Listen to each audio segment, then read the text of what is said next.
Good morning guys, our videos for today ay magluto tayo ng masarap na pagkain. So ito po yung ating hinimay na. Yan, bilang part to sa ating video. At tawag po niya pako. Ito naman po yung yellowfin tuna na ating luluto. So yan guys, ang gagawin natin, tayo po ay magagata. Bigay natin yan. So yan, antabayan na po natin. At atin na po luluto. Ayan, kung kayo bago sa ating channel or sa ating page, please don't forget to follow, like, and share or subscribe. Ayan. Okay, here we go. Atin na po siyang pagain. So ayan po guys, ganyan lang po. Ang sikreto po dyan para madaling kumatas siya ay ang ating ilalagay na tubig ay mainit or hot water. Lagyan po natin ng isa't kalahating basong tubig ang nyug kasi kailangan natin ng sabaw. Yan, ganyan lang po guys. So mayat-maya konti atin pong pipigaan po yan. At nakahanda na rin po ang ating sinaing. Yan guys. Yan, yung sinaing na yan, makikita nyo may kamuti na tinadtad sa ano po yan, sa ibabaw. Hinalo po natin yan, yung kamuti sa bigas. Yan pong masarap dito sa probinsya. Ganyan ang ginagawa namin. Ayan, so ano po yan, yung ubi na kamuti or big bean violet na kamuti. Masarap po yan. So ayan guys, mamaya tirado tayo. Tapan natin. Okay guys, ayan na po yung ating finished product na gata. Ayan, so hindi na po yan mga guys. Yan po yung ating fresh vegetables. Yan. Ito yung ating isda. Yun o. Anong masasabi nyo? Yan guys, at ang ating sinaing. Unang ibibida ang ating sinaing na masarap. Wow. Ayan. Okay guys, umpisa na po natin ang ating pagluluto.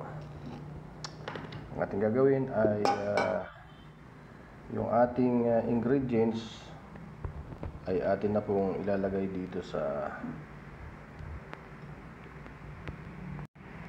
kaldero. Yan, kailangan po nating lamasin yan guys.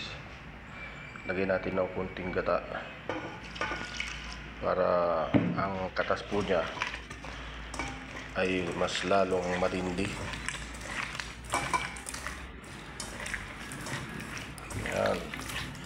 Ganyan lang guys ang ating pagluto ng masarap na ginataang tuna. Kailangan katasin, lamasin. Yan guys. Lagyan natin ng ilaw para makita nyo talaga.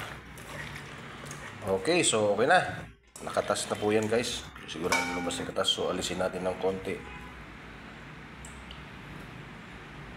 Kasi ibababaw natin yan. At lagyan na po natin ng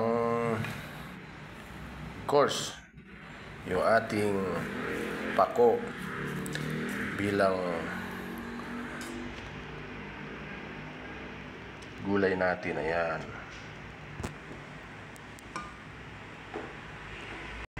At ilalagay na natin ang ating isda guys. The yellowfin.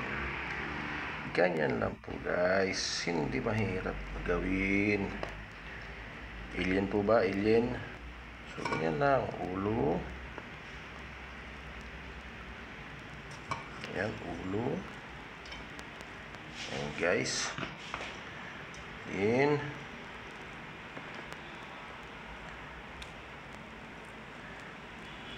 Ayan na po. Okay. So, lagyan na po natin ang ating may wagang ingredients. Ayan.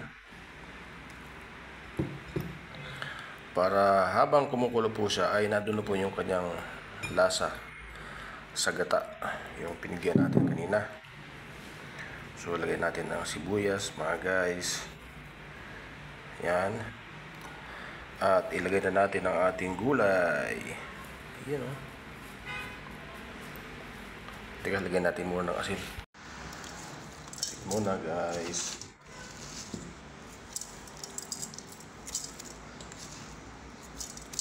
Tsaka bitchin.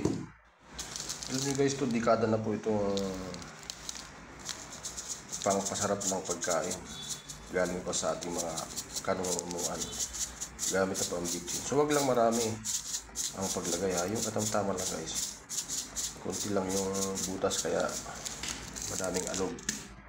Ayan, so ilagay na po natin ang ating gulay guys. Kapag kayo ay nagluluto, ang aking tip ay ugalin nyo nung maglagay ng gulay. Diba, talong, ampalaya. Kasi tipid po tayo sa oras, sa gas, sa kuryente. Ano mang gulay, okra, pwede nyo ihalo dito, pichay, basta ginataan na luto. Marami kayong gulay na ilalagay guys. So ang pagluto niyan 10 to 15 minutes lang. So okay, lagyan na po natin ang ating gata guys. Ito na. Buhatin na natin. Ang marami ito ha.